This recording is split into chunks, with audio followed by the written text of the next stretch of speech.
Hola, Dios te bendiga. Soy el pastor Jaifer Morales, pastor de Casa de Bendición, y quiero darte la bienvenida a nuestro canal de YouTube.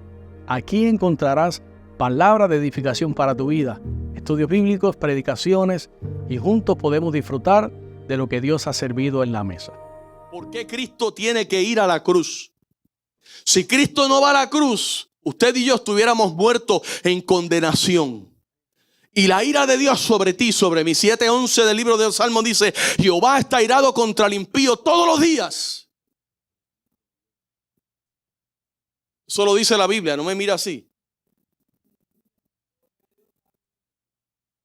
Entonces la expiación es precisamente lo que puede evitar que la ira de un Dios santo venga sobre ti, sobre mí, que somos hombres pecadores.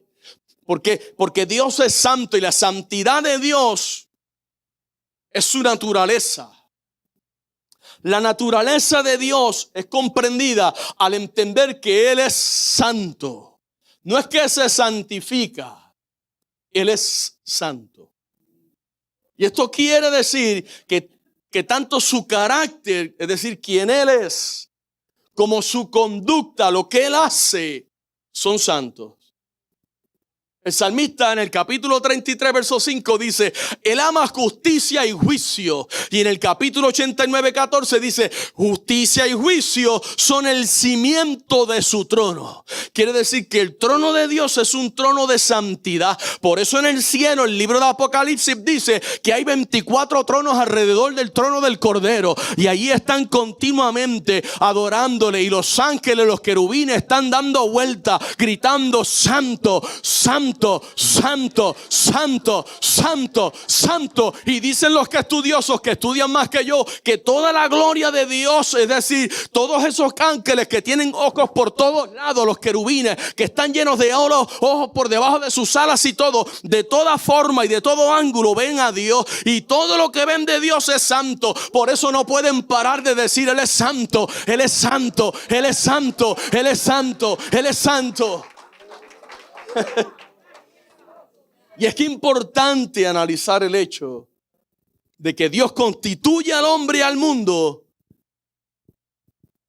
de acuerdo con leyes que Él define.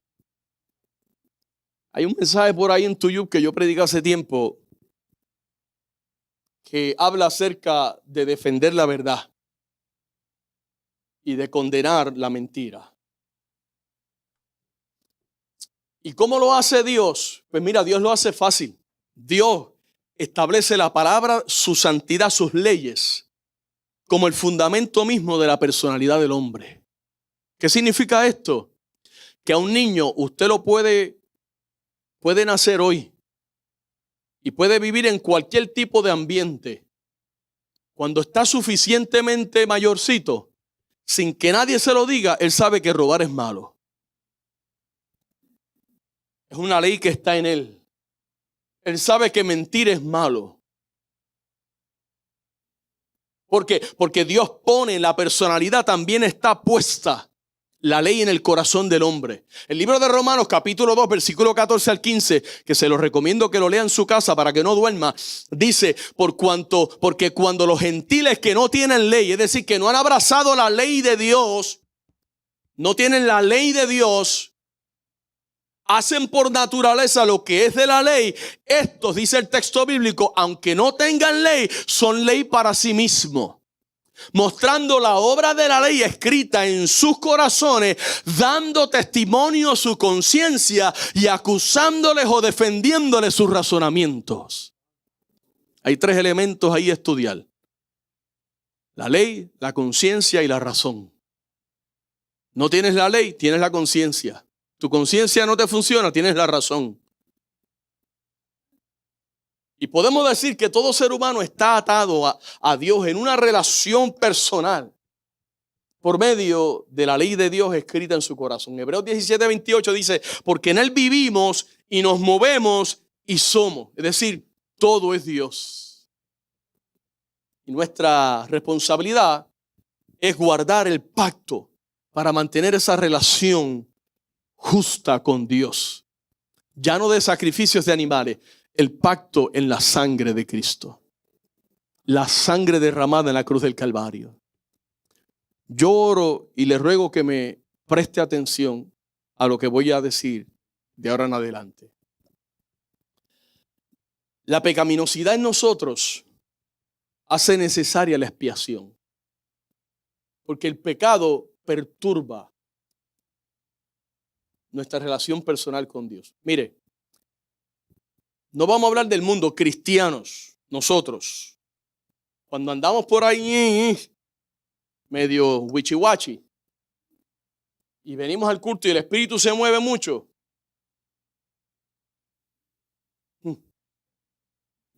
y te pasa Ramonita por al lado, o sea que el Señor me quiera ahora poner mano o le pasa Arturo por el otro, Señor, ten misericordia de mí. ¿Cierto o no es cierto?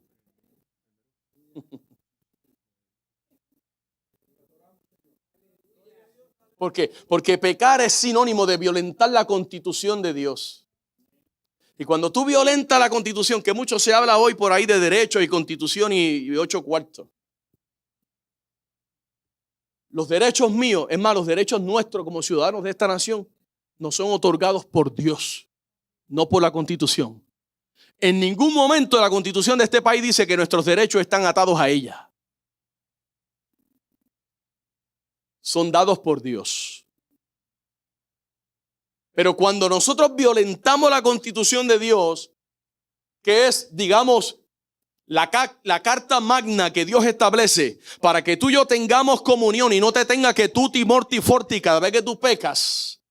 Isaías 59:2 dice, pero vuestras iniquidades han hecho división entre vosotros y vuestro Dios, y vuestros pecados han hecho ocultar de vosotros su rostro para no oír. Por eso es que cuando pecamos no queremos ni venir al templo, al culto. Mejor me quedo en casa. O cuando estamos mal con Dios, mejor me paso una cuarentena en casa viendo Netflix hasta que la conciencia se aplaque. Y cuando ya no sienta remordimiento por el pecado, voy como que es un borrón y cuenta nueva. Alábalo si puede. Pero la expiación consiste en reparar esa relación entre Dios y los hombres por medio del sacrificio de Cristo. Por nuestra culpa. La culpa es nuestra. ¿Usted lo entiende, hermano? Pero somos librados de la ira de Dios por esa expiación de Cristo en la cruz del Calvario. Mire, pecar es atacar el honor y la santidad de Dios. Cuando pecamos, atacamos el honor y la santidad de Dios. Y si Dios permitiera que su honor fuera atacado, entonces dejaría de ser Dios. Si Dios permitiera que todo el mundo hiciera como quisiera y Él no hiciera nada, entonces no es Dios. ¿Me hago entender?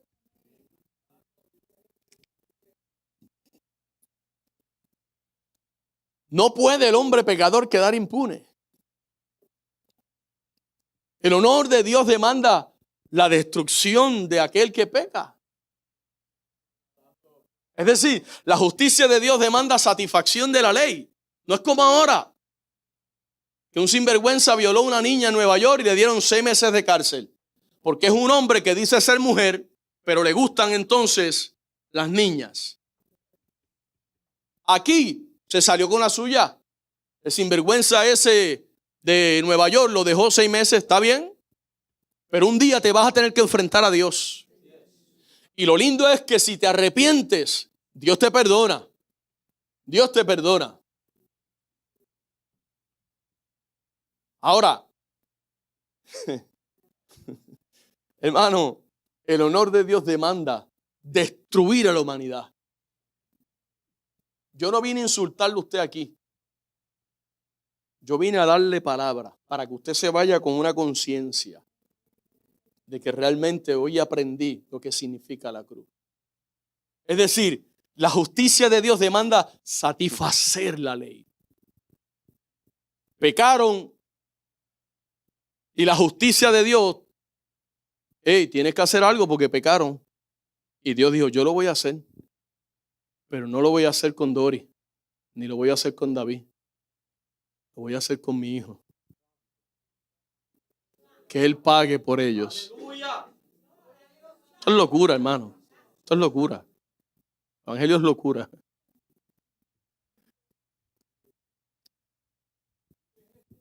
Y esa reacción se llama la ira de Dios. Escuche bien esto.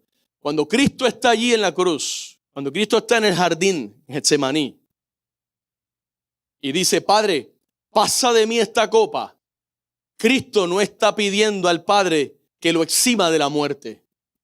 Porque leímos al principio que Él había sido ya predestinado. Él había sido destinado desde antes de la fundación del mundo para hacer el sacrificio por nuestros pecados. Lo que Cristo le está pidiendo al Padre es, pasa de mí la copa de tu ira por el pecado. La Biblia habla de la copa de la ira de Dios.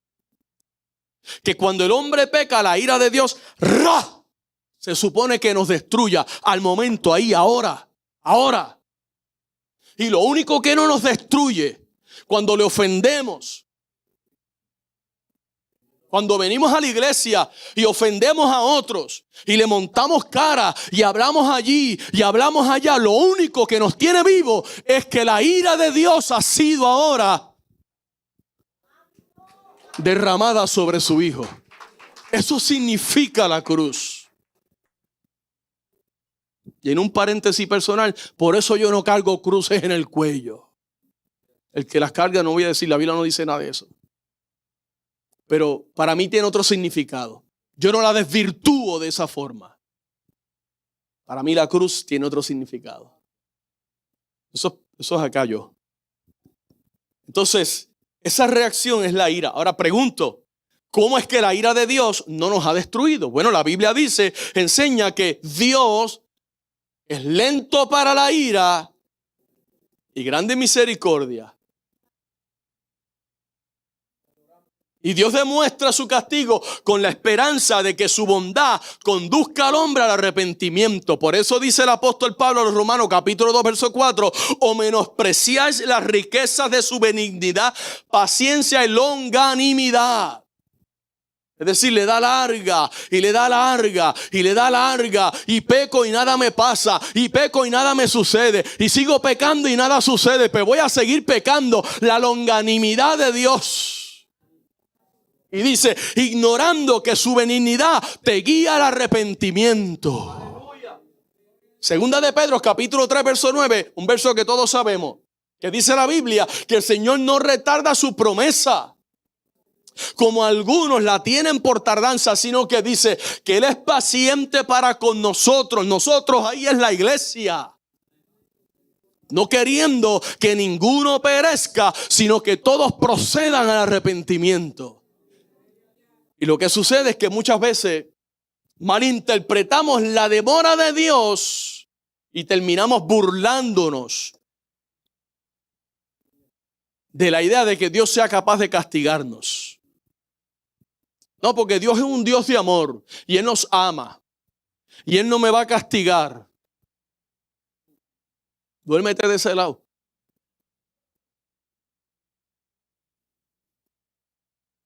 Él no te va a castigar todavía porque ya castigó al que estaba aquí, por ti y por mí. Su ira fue derramada sobre Él.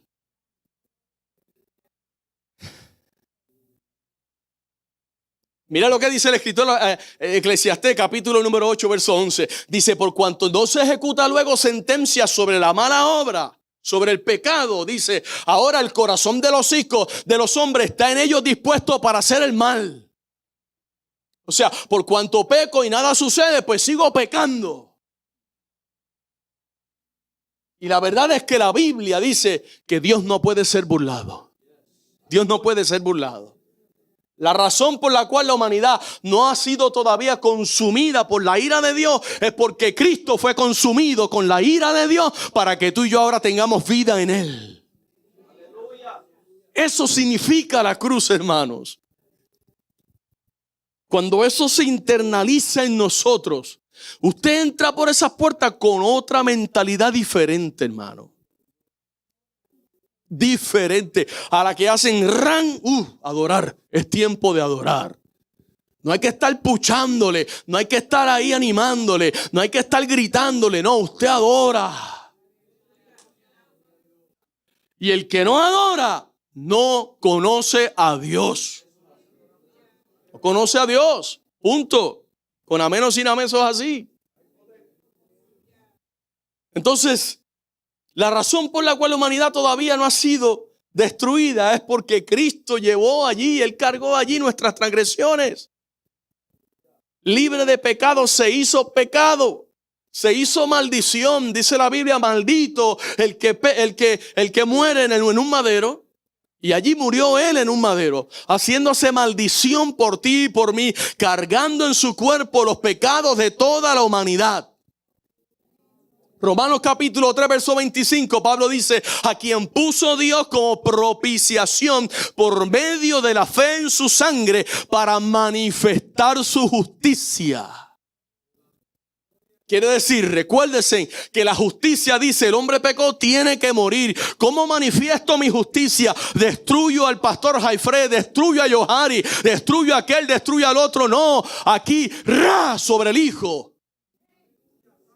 Y llevó Él todo el pecado y todo el peso del pecado lo quebró en aquella cruz. Elí, Elí, lama sabactani. Allí gritó Cristo. Porque cuando el pecado tuyo y mío cayó sobre el Hijo de Dios, el Padre volteó su rostro sobre de Él.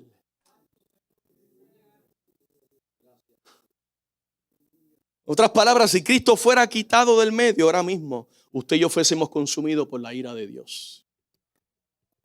Pero gloria a Dios por la expiación. Estoy dando gracias a Dios por la expiación. La expiación que significa literalmente cubrir. Incluye tanto la acción de cubrir los pecados como al pecador. ¿Me hago entender, hermano? Alguien que sea chiquito de cuerpo. Acá, brother. Estamos haciendo eye contact. Gente, Johari. Usted no está chiquito, pero.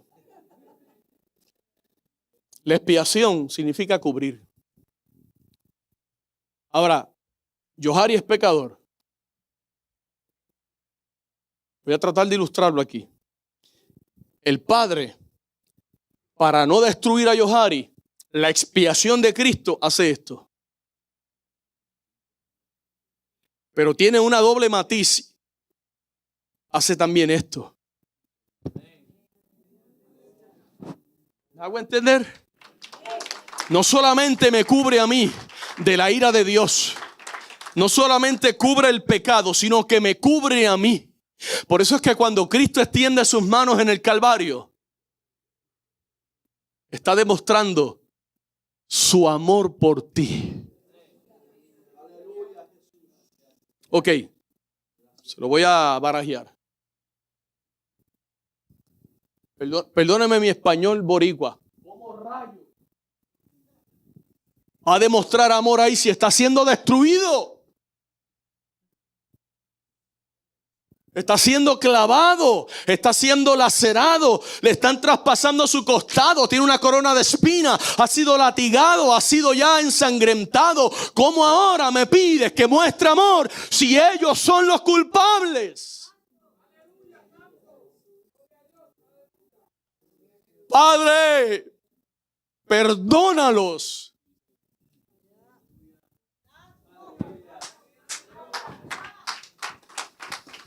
Ellos no saben lo que hacen.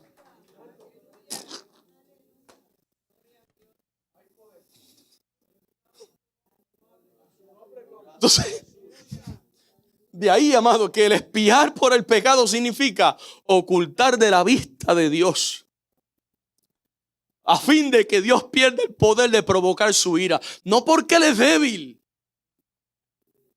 Eso no es lo que significa el texto.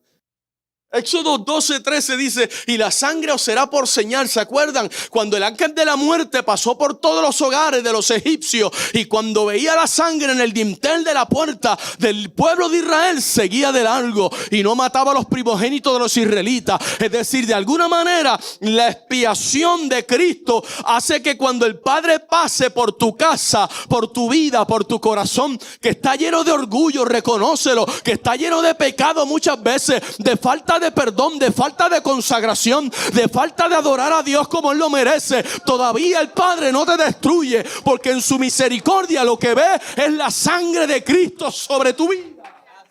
Alabado sea el nombre del Señor. Eso significa la cruz. No es un amuleto para llevarlo en el pecho. No es simplemente un eslogan en una camisa. Eso merece que tú y yo vivamos de rodillas diciendo gracias, gracias, gracias por salvarme. Porque soy un vil pecador. Porque merezco la muerte. Porque merezco ser ahora mismo aborrecido por ti.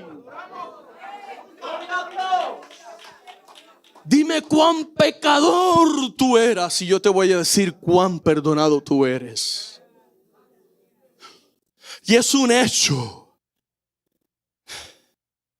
que venimos a la iglesia con los corazones cargados de odio, de resentimiento. No puedo ver a este, no puedo ver a aquel, me tiene cansado aquel. Y Cristo diciendo, mira yo lo que hice por ti. Es un hecho, hermano. ¿Y qué puedo hacer ahora para remediar mi pasado? ¿Qué puedo hacer ahora para asegurar mi futuro? ¿Qué hago para no perderme, pastor? Ahora que he violentado la ley de Dios, ¿hay expiación para esa ley que yo quebranté? Algunas personas sugieren que no. Algunos teólogos sugieren que no. Que no es posible, que el pecador jamás podrá escaparse de su pecado y de su pasado. Otros sugieren que la expiación es innecesaria. ¿Por qué? Porque predican y enseñan lo que se conoce como la teología del universalismo. Oh, Dios es bueno y todos vamos a ser salvos. ¡No! 3:16 dice, de tal manera amó Dios al mundo, que ha dado a su Hijo unigénito para que todo aquel que en Él cree no se pierda, mas tenga vida eterna. Verso 17, porque no envió el Padre Dios al Hijo al mundo para condenar al mundo, sino para que el mundo sea salvo por Él. Verso 18 dice, pero el que no cree ya ha sido condenado. Eso lo dice la Biblia. No le podemos restar. Ahí está en la palabra de Dios. Entonces, necesito un expiador, alguien que expíe mis pecados. El Nuevo Testamento enseña que la expiación es tanto posible como necesaria. Es posible porque Dios es misericordioso y es justo. Es necesaria porque Él es justo y misericordioso. Y el primer grupo de personas que dicen es imposible, lo que están es haciendo énfasis, ellos recalcan de alguna manera o en sobremanera podemos decir la justicia de Dios. Dios es justo. Te tiene que matar, sí. Pero está la cruz. El segundo grupo recalca excesivamente la gracia y excluyen la justicia de Dios. Dios es bueno. ¿Ves? Peco y peco y peco y peco y nada me pasa porque Dios es bueno. ¿Perseveraremos en el pecado? De ninguna manera, dice Pablo, capítulo 6 del libro de Romanos. Porque si hemos muerto al pecado, ¿cómo hemos de perseverar en él? Primera de Juan capítulo 1. Ahí dice quién es verdaderamente un hijo de Dios y quién es un hijo del diablo. Lo dice la Biblia. Primera de Juan capítulo 1. Examínelo. Léalo esta noche. A ver si va a poder dormir. Ahí está. Esa es la ley de Dios. Entonces, en el Calvario la pena por el pecado fue pagada. Por eso es que Cristo no nos destruye, porque ya fue pagada. Lo que pasa es que pagó el justo. Y allí la ley también fue cumplida, porque Cristo tuvo que morir por el pecado. En otras palabras, Dios mostró misericordia sin dejar de mostrar justicia. Y Dios fue justo sin dejar de mostrar misericordia. ¿Por qué? Porque la justicia fue sobre el que no tenía que ir y la misericordia sobre el que no tenía que recibirla. ¿Y cuál es la eficacia de la expiación, pastor? Primero que nada, somos perdonados de nuestras transgresiones. Voy a terminar. Cristo pagó nuestra deuda, porque usted y yo no podíamos pagarla. Ahora hemos comenzado una nueva vida en Cristo, confiados ahora en que nuestros pecados pasados ya no van a ser, cuando vayamos delante del Padre no nos van a sacar un rollo. No, ya eso, la Biblia dice que Cristo los perdonó y eso fue ya echado al fondo de la mar. Juan 5:24, Cristo mismo enfáticamente dice: el que oye mi palabra y cree al que me envió, tiene vida eterna. No es que la vas a obtener en un futuro, es que tienes la vida eterna. Y no vendrá condenación, mas ha pasado de muerte a vida. El segundo beneficio, la eficacia de la obra de Cristo en el Calvario, es que ahora somos libres del pecado. Pastor, pero yo sigo pecando y seguirás pecando hasta el día que recibas un cuerpo glorificado.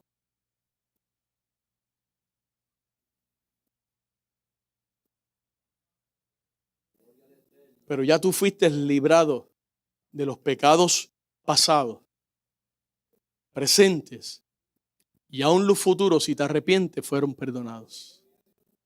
Primera de Juan capítulo 1, verso 3 al 9. Abogado tenemos para con el Padre, a Jesucristo el justo.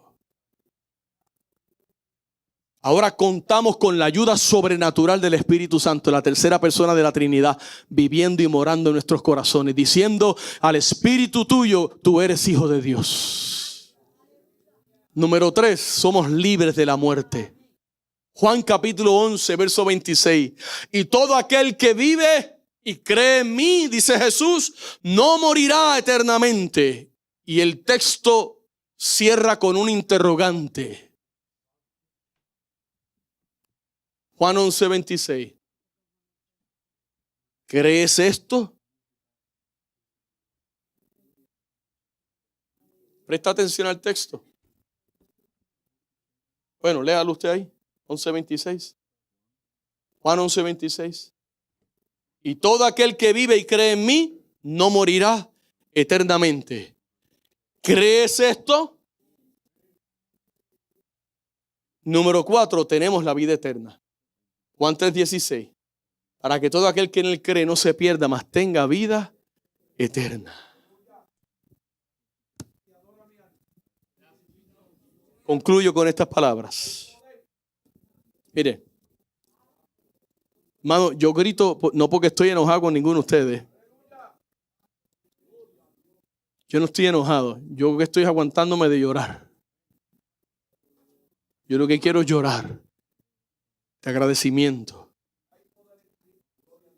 El efecto de la expiación era borrar, quitar, perdonar, echar tras las espaldas de Dios, donde Dios no pudiera verlo, el pecado de los hombres. Y por esa razón dice el escritor a los Hebreos acerca de la muerte de Jesús, capítulo 9, verso 28. Así también Cristo fue ofrecido una sola vez para llevar los pecados de muchos y aparecerá por segunda vez. ¿Cuánto le esperan? ¡Aleluya! Sin relación con el pecado, para salvar a los que le esperan. ¿Crees esto? Porque la muerte de Cristo fue una muerte relacionada al pecado. No podemos divorciar la idea de que Cristo fue allí, si no es porque el pecado Y lo que hizo que Cristo no bajara de esa cruz fue su amor por ti y por mí.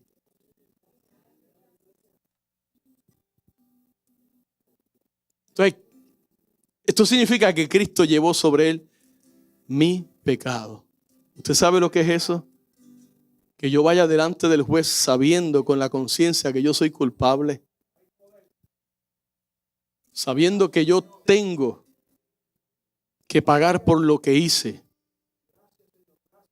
Y que en el momento que se dicta la sentencia y se dice culpable,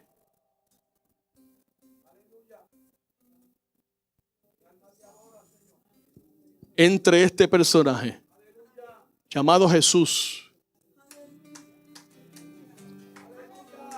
sin relación al pecado, dice el texto, lo acabamos de leer, aparezca sin relación al pecado y diga: Señor juez,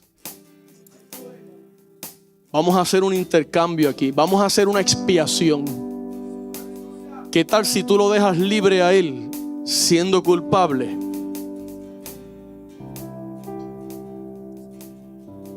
Y haces el juicio y me condenas a mí siendo inocente.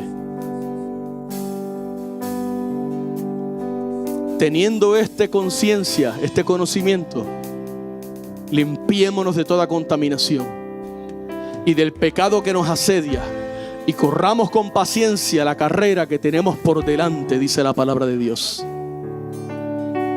Iglesia, yo le voy a decir algo. No puede suceder otro Viernes Santo en tu vida para que sigas viviendo igual. No puedes darte el lujo de venir a la iglesia otro Viernes Santo a escuchar un mensaje como este y salir de aquí para seguir igual de apático a las cosas de Dios, donde todo tiene prioridad y Dios para lo último. No puede, escúchame bien, no puedes darte el lujo. Dios no puede ser segundo en tu vida.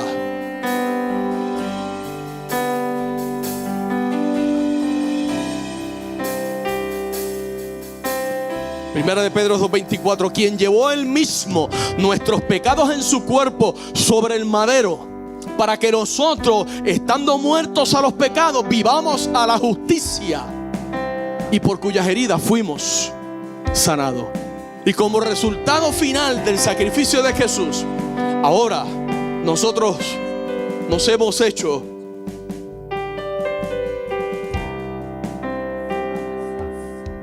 justicia de Dios en él.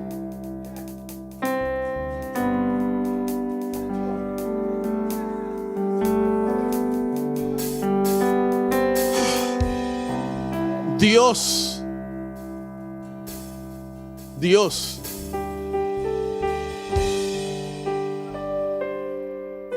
hágase de cuenta una joyería,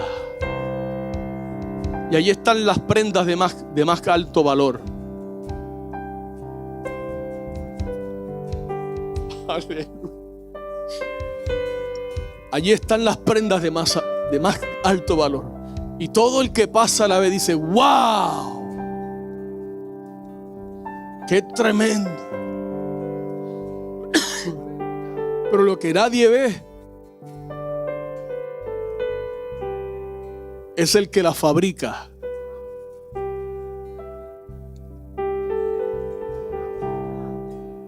De alguna manera, lo que el texto sugiere es eso. Ahora hoy tú y yo hemos sido hechos justicia de Dios.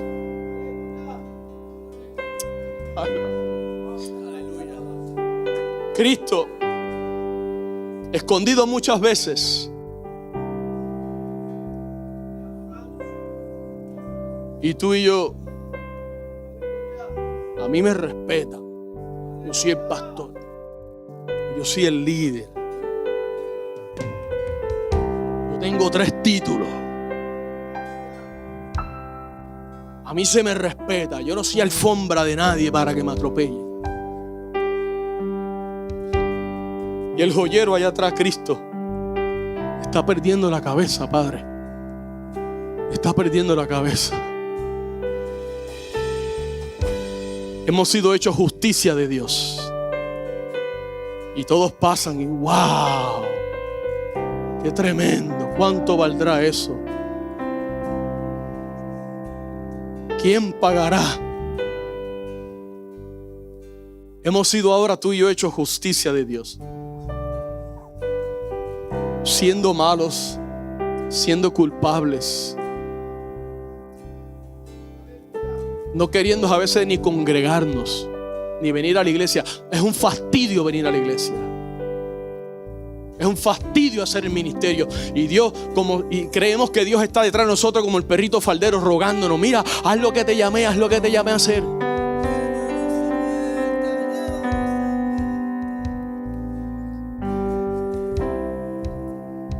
Al que no conoció pecado, por nosotros lo hizo pecado, para que nosotros fuésemos hechos justicia de Dios en Él. Ahora Cristo, al cargar en Él nuestro pecado, significa que nuestro pecado fue arrancado de nuestros corazones. Y somos tú y yo justificados de toda injusticia, limpios de toda contaminación, santificados para ahora pertenecer a Dios. Tú y yo moriremos. Algún día vamos a morir.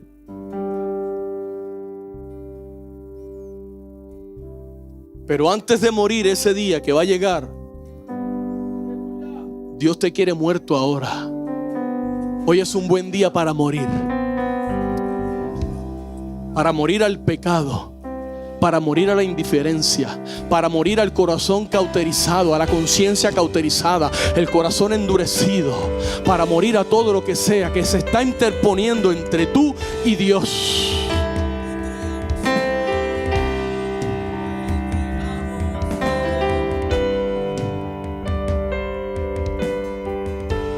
Escucha,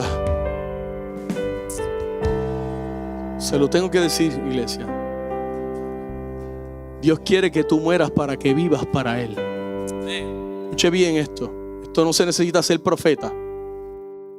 La razón por la cual muchos no viven para Dios es porque cargan un ídolo en su corazón. El yo. Mi vida, mi carrera, mi trabajo, mis estudios, mis hijos, que es el ídolo más grande de la iglesia cristiana hoy día. Los hijos perdidos, más perdidos que Caín, Judas y Bersebú juntos, y ellos perdiéndose con los hijos en lugar de rescatarlos para Cristo. Eso es un ídolo en tu corazón que tienes que matar. La Biblia dice que no ama. El que ama más a madre, a padre, a los hijos, no es digno de entrar en el reino de los cielos. Y amar no significa que le vas a dar la espalda a Dios para apapacharle los pecados a tus hijos. No. Todo esto, iglesia, se lo digo con temor reverente. Que nos ayude Dios. La cruz no puede ser en vano. No puede ser en vano. El Señor nos está llamando a que reconozcamos que la obra que Él hizo en el Calvario, que la obra que Él hizo allí en aquella cruz, está vigente. La expiación está vigente. Pero you gotta make up your mind. You gotta get right with God. Tienes que arreglar tu vida con Dios. Hola, sé que esta palabra ha sido de grande bendición para tu vida y quiero invitarte a que nos visites presencial a nuestras facilidades. Estamos ubicados en el 2525 de la Fortune Road en Kissimmee, Florida, 34744. O puedes comunicarte llamando al 407-483-7845. Bendiciones.